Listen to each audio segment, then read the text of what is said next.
Alright, so we're in the middle of chapter 15. Last class we talked about the aggregate demand, and we learned how to actually use the aggregate demand and aggregate supply model to analyze the economy. Okay? And we also talked about the difference between the short-run aggregate supply and long-run aggregate supply. Okay? The concept of long-run aggregate supply is that, since the total output or maximum possible output in an economy depends on just two things, right? There are only two factors that determine the maximum possible output level in the economy. You remember those two factors? Resource. Yeah, available amount of resources and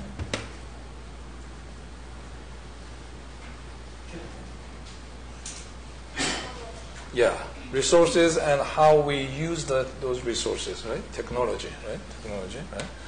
So those two factors determine the total output in the economy, which means in the long run there is what we call YP, or potential GDP, right? Potential GDP. So the size of potential GDP is determined by only two factors, right? The amount of resources and how we use those resources, which is technology, right? So in the long run, aggregate supply is simply a vertical line, right? Long run aggregate supply, right? And in the short run, we have short run aggregate supply, which is upward sloping. We talked about the reasons why short-run aggregate supply might slope upward. Yeah, and we have aggregate demand, right? So we talked about a couple of cases, right? Temporarily, economy might deviate from this potential GDP. Sometimes we may have some, deviation of aggregate demand, right? Then we may have equilibrium at that point temporarily, right? And that means the GDP level may exceed the potential level, right? Or the other way around. Temporarily, maybe aggregate demand shifts to the left, right? We may be lower than the potential GDP. But in the long run, the economy is going to return to this long-run aggregate supply because of some adjustment, right? Such as expectation of workers, right? When the workers expect, for example, here, let's say temporarily there was some strong aggregate demand in the economy, right? So people or businesses had very optimistic view of their future, right? So they increase their spending, investment, or consumption, right? So aggregate demand shifted out, and as a result, the GDP level increased, which means income went up and employment went up, right? So that's all good, right? Increasing income, output, employment, right? But at the same time, we're going to have higher price level, right? So pretty soon, workers will realize that, everything became more expensive, right? Which means their current wages are not enough to maintain their previous standard of living, because now everything is more expensive, right? So pretty soon, workers will demand higher wages, right? And if the workers demand higher wages, the short-run aggregate supply will shift to the left. Okay? Because the price of input is one of the factors that determines the supply level, right? A long time ago, like 2 months ago, right? We learned about this demand and supply, right? And we learned the factors that can shift the demand curve or supply curve, right? And the most important factor that determines the supply level was the input price. Okay? So input price goes up, the supply curve decreases, supply curve shifts to the left. Right? So here, if the labor, the workers demand higher wages, right? Well, since labor is the most important resource, right, or input, right? So when the input price goes up, the supply curve shifts to the left. Okay? So eventually, we're gonna move to this point, right? So the economy will adjust this way, right? And we're gonna end up at the potential income level and higher price level. Right? So in the long run, what we find out is prices may go up and down. Right? Prices may go up and down, but output and income always return to this potential level. Right?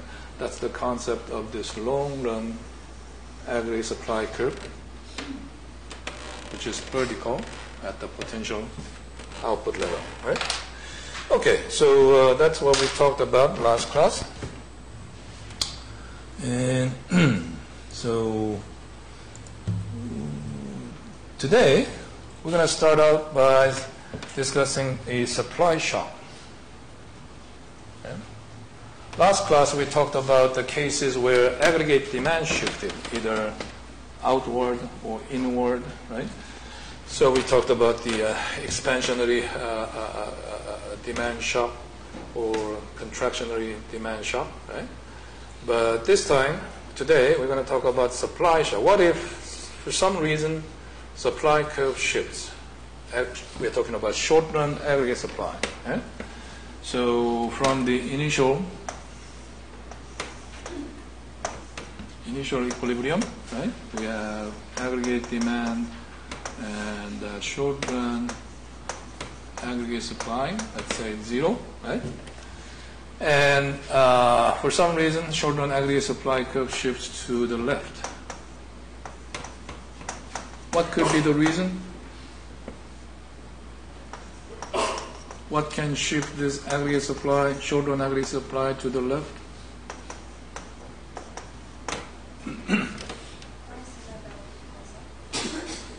You mean input price, right?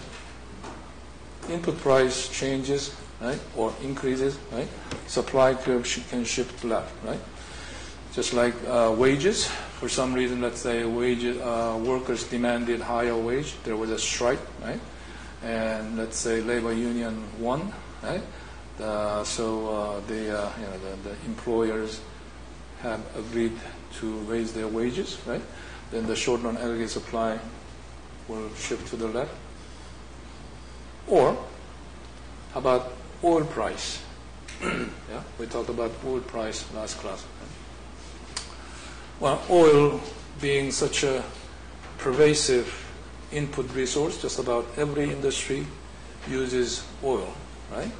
So if the oil price goes up, then the aggregate, short-run aggregate supply will probably shift to the left.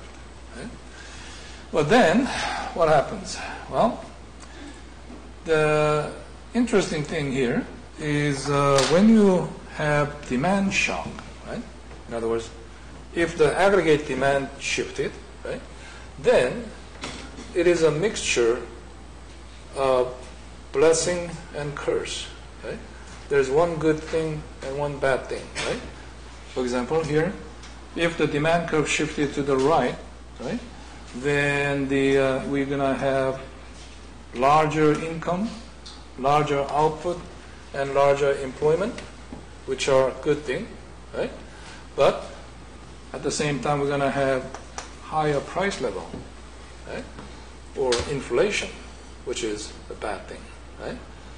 Well, if aggregate demand curve, suppose, shifted to the left, suppose there was a decrease in aggregate demand, then we were going to have this situation from the original short-run aggregate supply, right? So we're going to have lower income, lower output, lower employment, which is a bad thing. But at least the price level price is going to come down, or inflation will be lower. Right?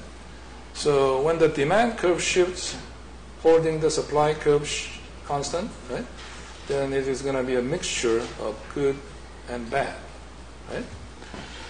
But when the supply curve shifts, suppose aggregate demand remained the same, right? But the source of change was a shift in aggregate supply to the left. Okay? That's what we call supply shock. Right? Then this is the worst case scenario. Right? The output and income and employment shrinks, so unemployment rate rises, and at the same time we're going to have inflation. Right? So typically, I told you many times, the dilemma in macroeconomics is we have trade-off between inflation and unemployment. Right? If we want to reduce the unemployment, we have to suffer higher inflation. Right? Vice versa. Right? Well, in this case, there is no trade-off. Okay? It's all bad. Right? Unemployment rate goes higher, and inflation gets worse. Right? We have a name for that. That's a stagflation. It's called the stagflation. Right? Which is a combination of stagnation and inflation. Right? So economy stagnates. Right? It doesn't improve, right? And at the same time, we have inflation, right? And this is what killed President Park Chung-hee in 1979. Right? In 1979, we had this situation not only in Korea, but just about everywhere in the world. Okay? We have worldwide oil shock situation, right? Because of the war in the Middle East. Okay? So we had the worst economy in the 1979 and 1980, right? And I guess Kim Jae-gyu decided that the public opinion has left the President Park, right? And I guess that made him shoot the President Park. Right? Anyway, so what can we do in this situation, or what's going to happen in the long run? Okay. Well, if you give it sufficient time, if you wait long enough, okay, then economy will return. Okay? And this is the funny, famous thing, right? This is the classical scenario. Classical scenario is if you just leave it alone, everything will be perfect, right? Market will work perfectly, right? And economy will return to the perfect situation, right?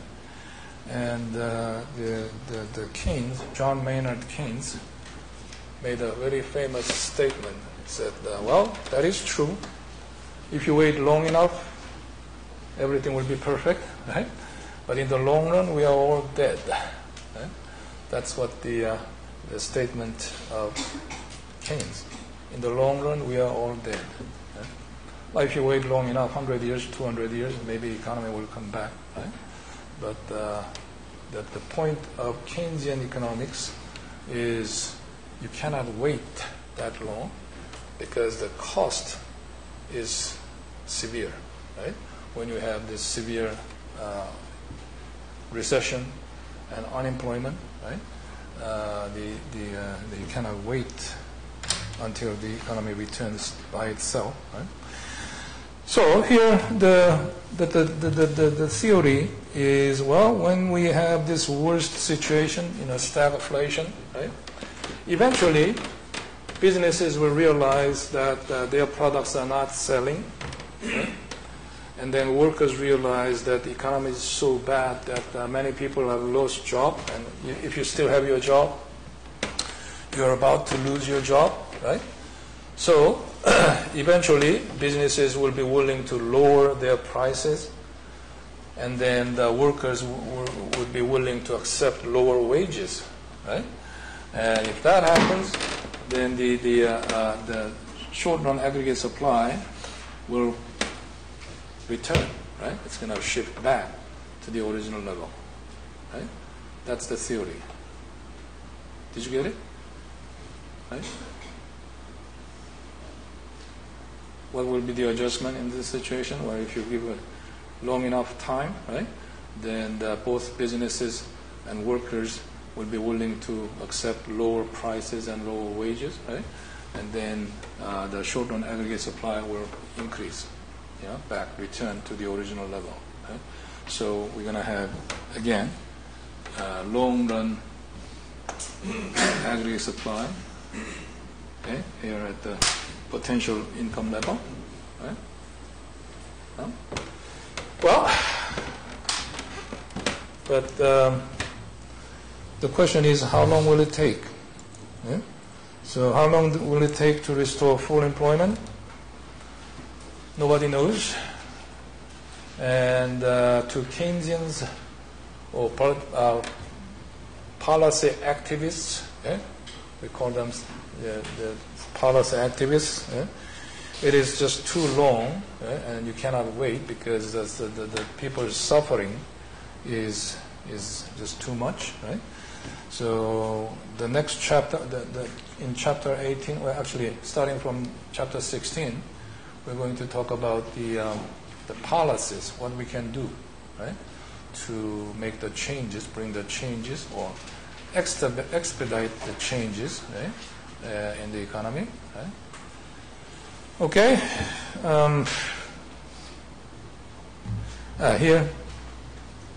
Here's a suggestion. Use the fiscal or monetary policy to expedite the adjustment process. And it says, illustrate this process with a graph. Well, you will be able to do this after chapter 18. Okay? So we're going to move on to chapter 18 at this point.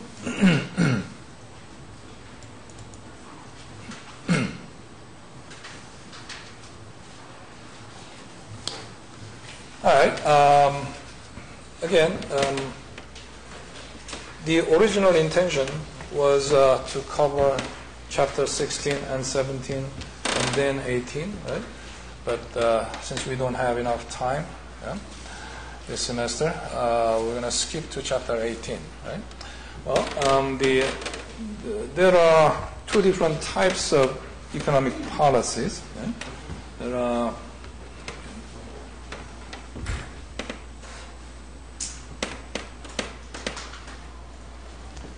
fiscal policies and monetary policies.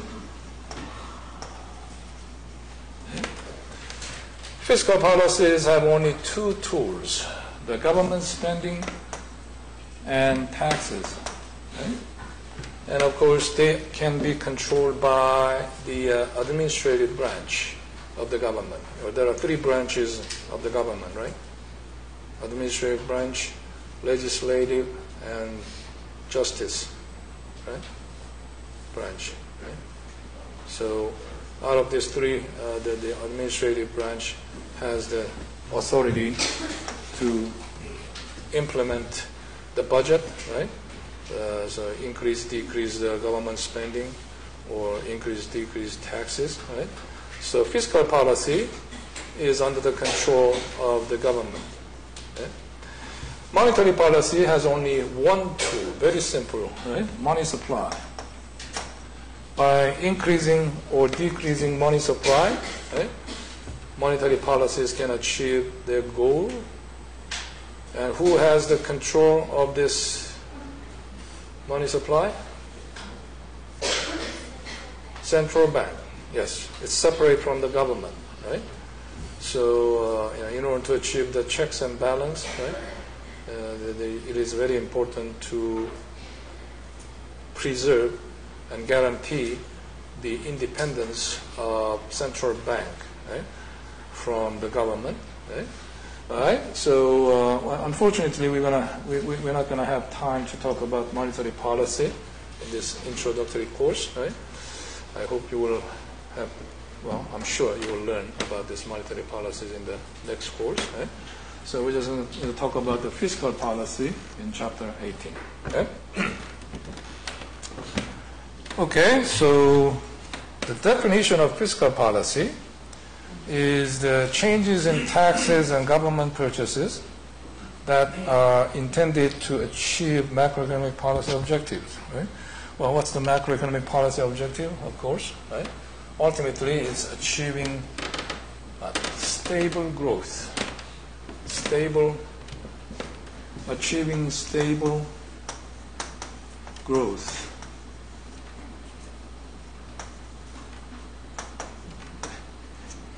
Can write W here. Stable growth in the economy. Right? That should be the macroeconomic goal. Right? So while achieving the economic growth, long-term growth in the economy, right, we try to avoid any unnecessary ups and downs, right, or cyclical business cycle, right, in the economy. That is the macroeconomic goal. Okay? Well, there are two different types of fiscal policy. What we call automatic stabilizer. Okay? And many times we do not consider this as fiscal policy. Well, in a strict sense, they are part of fiscal policy because this is still under the control of the government, right? Well, it is not a active manipulation of government expenditure and taxes to achieve the goal, right? Well, what are we talking about here? Some features in our economic system, right? It has natural, automatic, counter-cyclical impact, right? Counter-cyclical effect.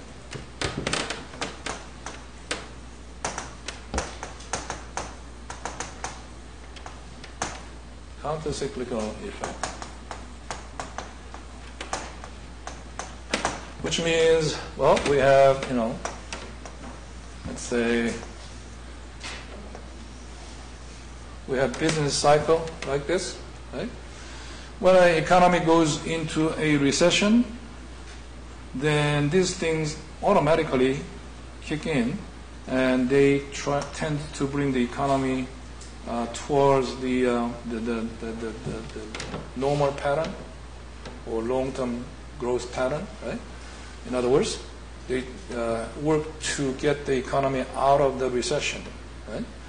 If the economy gets too strong, say in economic boom, right, then these things automatically work to slow down the economy. You don't have to do anything. These things are already built into the system, right? What are the examples of these things? First of all, progressive income tax. What is progressive income tax? What do you mean by progressive income tax?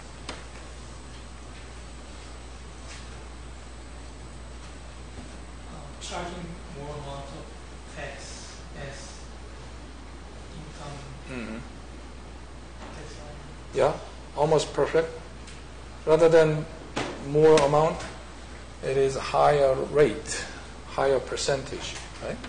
So progressive income tax means people with higher income are required to pay higher percentage of their income as the taxes, income tax, right?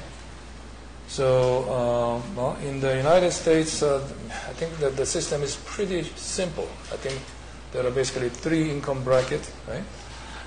High, if your income belongs to a very high top income bracket, I think the maximum income tax rate is about 35%, right? You pay about 35% of your income as the income tax, right? If you belong to about middle class, middle bracket, the tax rate is about 16 or 17% level. right? If your income belongs to the low, bottom income level, right, you don't pay any income tax, right? So the tax bracket is pretty simple, right? I don't know about South Korea, exactly how many income brackets there are, right? And, but we still have, I'm sure South Korea has progressive income tax system, right? So how does it work? Well, when the economy goes into a recession, right, then naturally more people belong to lower income bracket, right? Because economic activities are slow, more people are unemployed, right? And even when you have a business or a job, right, your income tends to be lower, right? So naturally, more people belong to bottom income bracket, less people belong to top income bracket, right? Which means what? Total amount of taxes will be lower, right? In other words, tax collection by the government will decrease when the economy goes into a recession, right? And if the government collects less amount of taxes, that means more amount of money is left in the circulation. In other words, households will have more money to spend, right? Businesses will have more money to invest, right? So naturally, that aggregate demand is C plus I plus G plus net export, right? So when the consumption increases, investment increases, right? Then naturally aggregate demand will increase, right? And that will have the counter-cyclical effect, okay, on the economy, right? If the economy becomes very strong, say in an economic boom, right? Then, well, more people are employed and people have higher income, right? So naturally more people belong to top income bracket and less people belong to bottom income bracket, right? So the income tax amount will be higher, right? Government collects larger amount of money as taxes, right? So that means there is a downward pressure on consumption because people have to pay larger amount of income, right? Income tax, right? And corporate income tax will also increase, right? So the investment will decrease, right? And as a result, it will have a slowing down effect on the total economy, macroeconomy, right? So you don't have to do anything. Government doesn't have to do anything, as long as we have a progressive income tax system, right? It works automatically. Automatic stabilizer. It stabilizes the economy, right? Supplemental security income, SSI. That's nothing but a welfare payment in the United States, right? In the U.S., they call it SSI, Supplemental Security Income. Right? So, I'm sure South Korea has equivalent welfare system, right? Welfare payment, right? So when the economy goes into a recession, well, more people will qualify for welfare payments, right? And less people, more people will qualify the welfare payment, right? So that is a part. Welfare payment is a part of what? The government spending, right? Right. So holding other things constant, right? Government spending increases, right? And that means aggregate demand will increase. That has lifting effect on the general economic activity and the income level, right? If the economy goes into a boom, then naturally less people will qualify for welfare payment, right? So the government spending will decrease, right? And as a result, the aggregate demand goes down and it will have slowing down of the economic activities, right? Finally, the unemployment insurance. unemployment insurance. The same idea, right? Just like the welfare payments, right? When the economy goes into a recession, more people lose their job, more people will be laid off, right? And they qualify for unemployment insurance. Okay? Unemployment insurance is a part of government expenditure, right? So it works exactly the same way as the welfare payment goes. Okay? So these things are called automatic stabilizers, right? In the broad sense, it is a part of fiscal policy because it works through, the taxes and government spending, right? But in the narrow sense, it is not called a fiscal. When we typically say fiscal policy, we tend to refer to only the discretionary fiscal policy. Okay? Discretionary fiscal policy means depending on current situation, current level of economic activity, government actively manipulates the level of spending and taxes, right, to achieve certain goal. Okay? That's the idea of discretionary fiscal policy. All right, here are some side information as just a common sense. Okay? The federal expenditure as a percentage of GDP. The current GDP of the United States is about $17 trillion. Okay? When I first started teaching economics in the United States, it used to be about $8 trillion. Okay? 8 to 10 trillion dollars. Okay? And at that time, they said, the economic textbooks said, if you stack this amount in $100 bills, about $10 trillion, right? It would make a round trip to the moon twice. Okay? If you stack this amount in $100 bill, right? So that's a huge amount of money, $10 trillion, right? $17 trillion, wow. That means you can make a round trip to the moon about 4 times, right? All right. So out of this huge amount of GDP, how large is this government expenditure, G portion, right? As you see here, last about 70 years, 67 years, right? It's been about 15% to 20-some percent. Recently, it went up to almost 25%. Right? So it has been gradually increasing, right, as a percentage of GDP.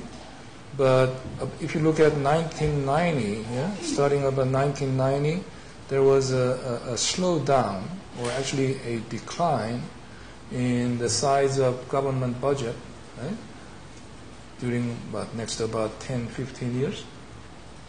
Because about this time, around 1990, the big issue was the national debt, the government debt of the United States. Well, U.S. is the biggest country in terms of GDP, right? But it is also the biggest country in terms of national debt. Right? It is the biggest debtor country in the entire world. Right? U.S. government has so much debt. Most of the debt is, of course, borrowing from people, U.S. citizens. Right? But a lot of that U.S. government debt, government bond, is held by foreigners as well, especially the Chinese. Right? Chinese government and Chinese people are holding a lot of U.S. government bond. Okay? So that's an interesting situation. Right now, the United States and China are kind of enemy, right? The biggest enemy, right? And in every issue, economic and politics, right? They have this animosity, right? But U.S. is the biggest importer of Chinese product, right? So without the United States, Chinese economy will not be as strong, right? And Chinese people always complain about this U.S. government spending, right? they say the U.S. government is spending too much and borrowing too much, right? Because in case the U.S. government goes bankrupt, right, then China will be the biggest loser, right? Because they are holding the largest amount of the U.S. government bond. Right? So that's an interesting situation. Right? Anyway, so this the dark orange or what you can call it red curve, whatever. Right? This is the total the government spending. Right? Out of the total government spending, if you just look at the amount of purchases of goods and services, right, that has been declining gradually. Right, this light orange curve. Right? So right now, if you look at the total government spending and actual government purchase, right, actual government purchase is only about 1/3 of this total government spending. Right? So what's this gap between this total government spending and purchase of goods and services? Transfer, yes. Right? Transfer payment is also a government spending, right? But that's not a purchase of goods and services. So look at this pie chart. It shows out of the entire government spending, transfer payments accounts for about 47%, almost half of the government spending is transfer payment. Right? What consists of transfer payments? Social Security payment, which is a pension payment, right? National pension, right? And welfare payments, Medicare payment. Medicare payment is the support of the medical service for the low-income people, right? So all these transfer payments account for almost half of the U.S. government spending, right? And we have to learn this thing from the United States. Not in a good sense, eh? But South Korea is facing very similar situation. Okay? Right now, one of the biggest burden for the U.S. budget is the Social Security payment, right? The pension, right? The reason is the population structure, right? The size of the elderly, the retiree, is growing, right? So until about 10, 15 years ago, the ratio was 1 to 6. Okay? That means the 6 working people were supporting one retired person, right? Right now, it's gearing toward the 1 to 4. Right? There are only 4 working age population. Right? So 4 workers have to support one retiree. And South Korea is heading very similar situation, as you know, right? So we need to do something. I mean, they're worrying about this Social Security system going bankrupt pretty soon. I mean, calculation is very evident, right? If you just continue the current trend, right, within a few years, Social Security system will become bankrupt, right? Unless you charge much higher amount for the working population, right? Right now, Social Security tax rate is 7.65%, right? So individual workers pay 7.65% of their income as Social Security tax, which is payroll tax, right? But the employer matches this amount, right? So total 15.3%. Right? What that means is, when your employer hires you, right, they consider the total expense, not only your salary, but your payroll tax and your health insurance and everything, right?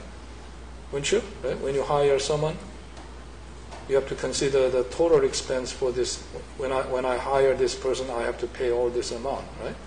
So if there was no social security system, right, then you could have received 15.3% more than your current salary, right? That is quite significant amount, right? So it is hard to increase this payroll tax, right? Right now, people feel that they are paying enough, yeah, for this the social security pension system, right? So you have to come up with a very ingenious, miraculous solution to solve this problem, right? So South Korea probably needs to consider this thing right now and come up with some solution very early, before it's too late. The Medicare is facing the similar problem. The expenditure on Medicare is a huge burden in the national economy. Right? The South Korean health insurance, is wonderful. It's probably the best in the world. Right now, the benefit is amazing compared to the U.S. health insurance or any other country. Right? I don't think you can continue to do this. Right? If you continue to do this, pretty soon the healthcare will go bankrupt, health insurance. Right? Because right now there are so many people who are getting wonderful benefit without contributing much or at all. Right? A lot of people are free riders. Right? So South Korea needs to consider this very seriously pretty soon, right? And get into the action before it's too late. Right? Okay, where does the federal government get money from? Well, the individual income tax, 43%, right? Social insurance, which is the payroll tax, that's Social Security, 35%, right? Oh, one thing here, I didn't look at this. 11% of the total GDP. I'm sorry, not GDP. 11% of the total government budget, right, is used for interest payments on the current debt. Yeah? So if you go to, okay, national debt. So see how fast it increases? This is $1 million, right?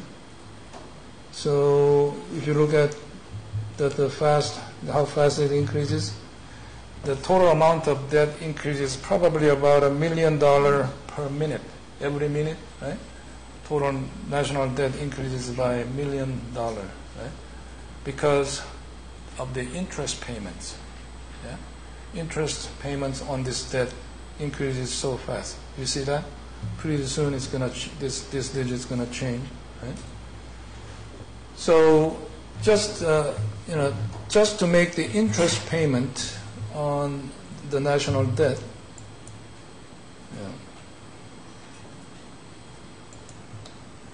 the government is using about 11% of its budget, right? Just for the interest payment. Right? Fortunately, South Korean government debt is not that big, not that serious. Right? But instead, the private debt in South Korea is a problem. Right? The household's debt, right? Total amount of debt held by the household. Right? Okay, here we go. So that was just the side information. Right? Yeah. So here's. If you look at this slide, how can these programs continue to exist? They were worried about the future of Social Security and Medicare, right? And the South Korea should take this as its own problem, right? And start thinking about it. Right? Okay, so let's talk about the expansionary fiscal policy. Right? In case we think the current level of economic activity is not enough. It's not strong enough. Yeah? Or it's below the potential level. Right? So the idea is, let me just use this graph. Right? We have original aggregate demand curve here, AD1, right? And the short-run aggregate supply here. Right? Then, of course, the economy will come to an equilibrium at this point A, right? And the GDP will be determined at this level, $17.2 trillion, let's say. Okay? All right. But let's suppose that this amount, $17.2 trillion, was below the potential level. Apparently, somehow they come up with the calculation of the potential GDP as $17.4 trillion. Okay? So what that means is a GDP gap is about $0.2 trillion, right? Right? GDP gap is the potential GDP minus actual GDP, right? And that means what? What does that mean about the unemployment?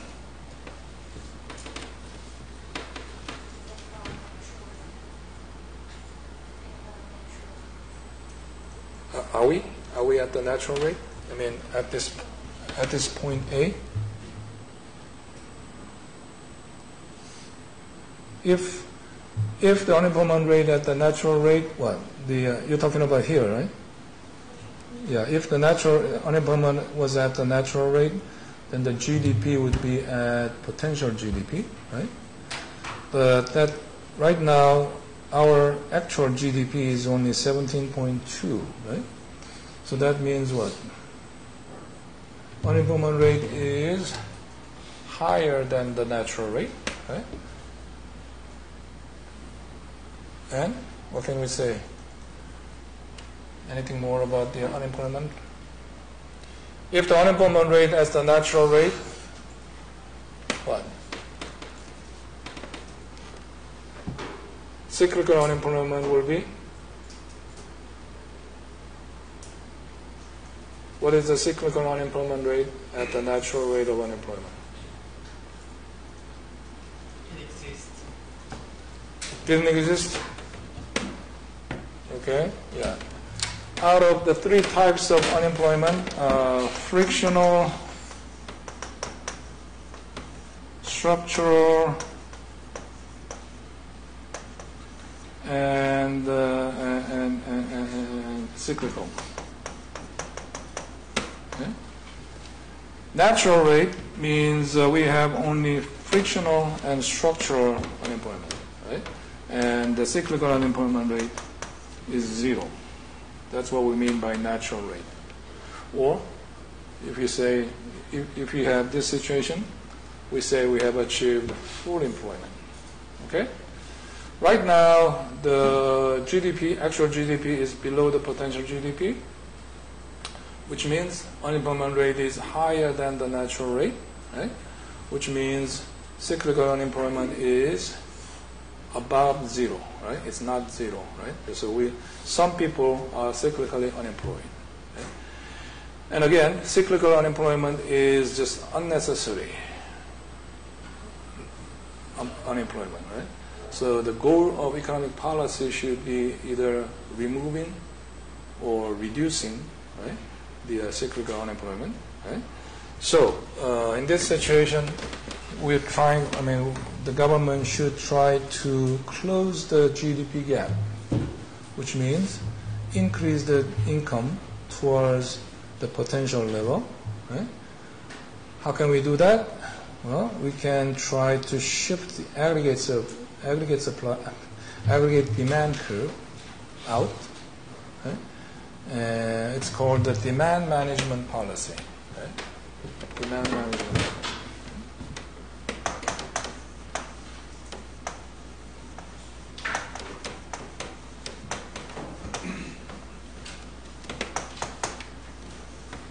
Demand management policies. Okay. So what that means is we're trying to change the aggregate demand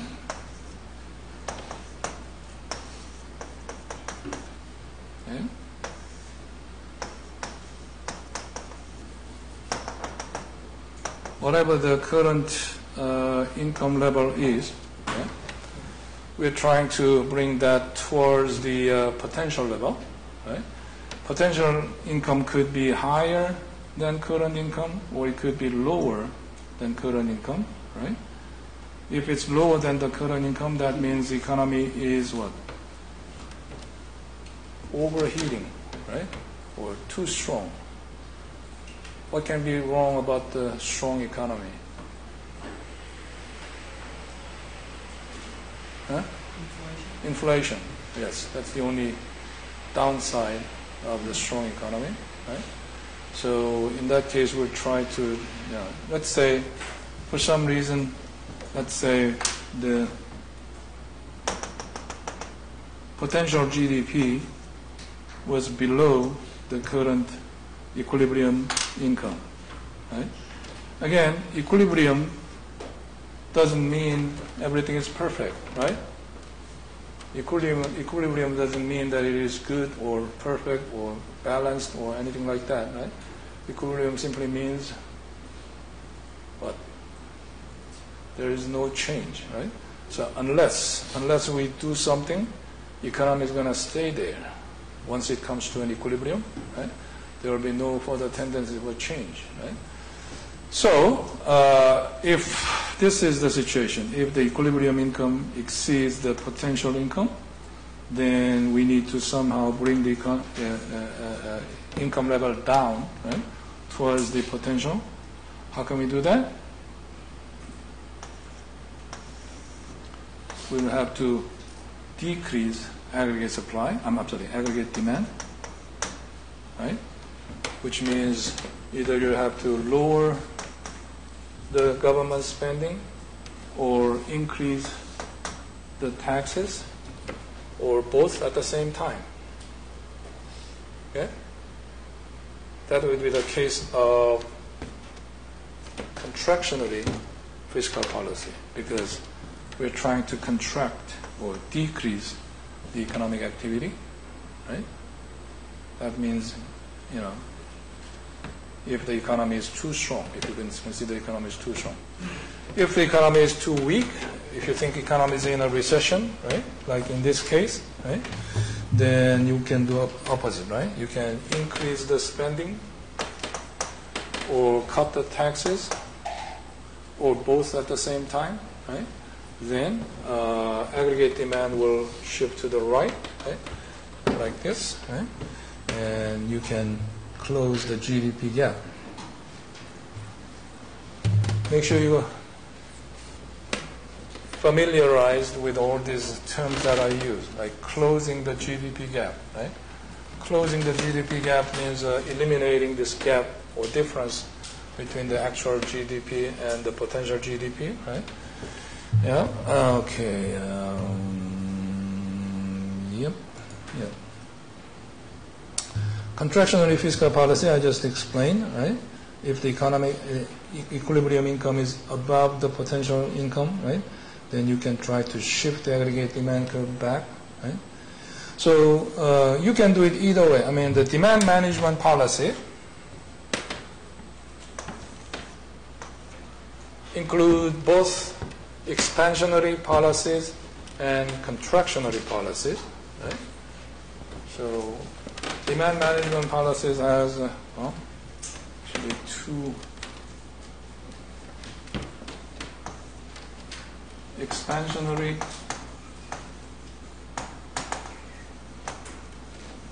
or contractionary. Okay?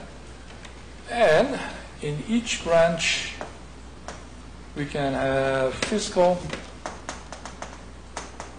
and monetary. Fiscal and monetary. Okay?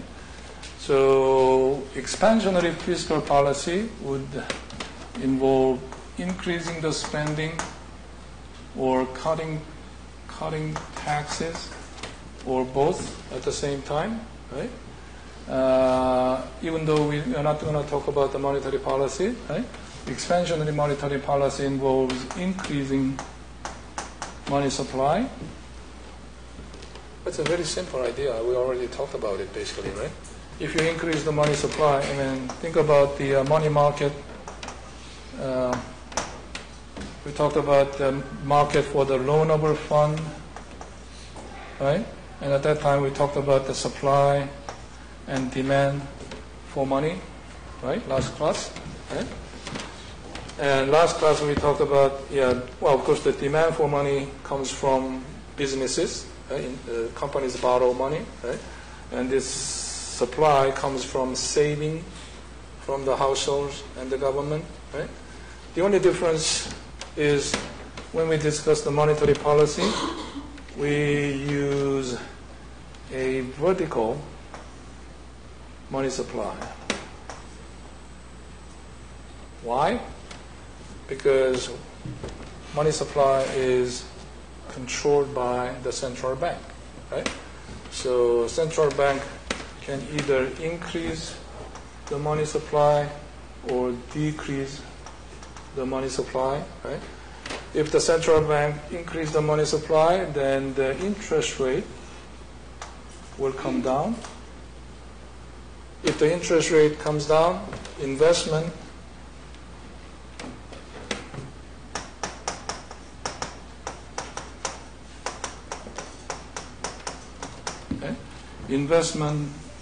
increases, right? And that's how we say the increasing money supply is expansionary monetary policy, right? Aggregate demand will shift to the right, right? If the investment increases, right? If the central bank restricts the money supply, then the interest rate will increase. It becomes more expensive for companies to borrow money, right? Okay, so wait a minute. Yeah, okay. So that's gonna reduce the investment, and aggregate demand curve will shift to the left, right? That's a contractionary monetary policy, right? So I already finished chapter 17. Chapter 17 is just that, right? Chapter 16 explains all the details about how, what the money is about and how banks create money.